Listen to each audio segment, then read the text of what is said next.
I was told that people who have gender dysphoria need to transition. Like, they can't survive without transitioning.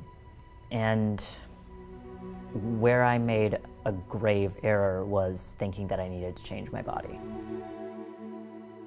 To everyone celebrating Transgender Day of Visibility, I want you to know that your president sees you, and we're committed to advancing transgender equality in the classroom, on the playing field, at work, in our military, in our housing and healthcare systems, everywhere, simply everywhere, simply everywhere, simply everywhere, simply everywhere, simply everywhere.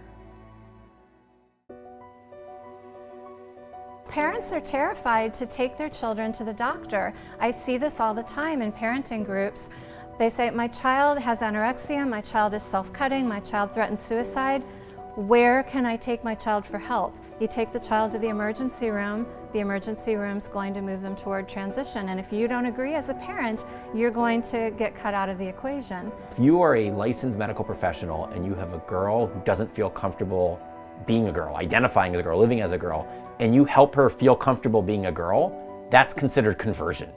But if you give that girl testosterone, if you perform a mastectomy on that girl, if you convert her into a boy, that's considered affirmation, right? It's totally Orwellian language. I went cold and I started shaking, and I thought, I must be misreading this because it sounds like they're trying to ban the kind of therapy that helped me.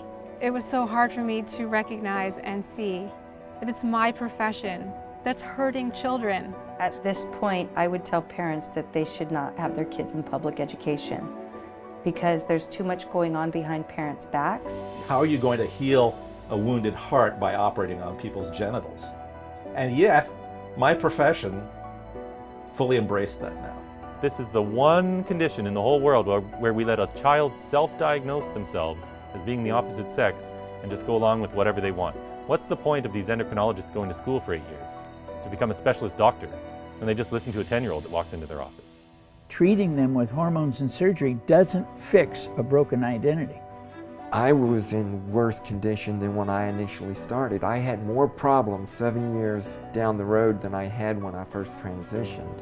The present stage of the sexual revolution amounts to a vast intergenerational science experiment.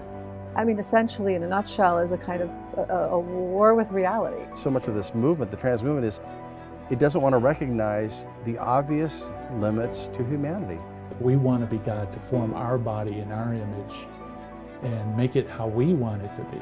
In the old world, God was the hero, the creator, the one who created us with a nature to which we had to conform ourselves in order to flourish. The modern narrative is really one where Satan is the hero.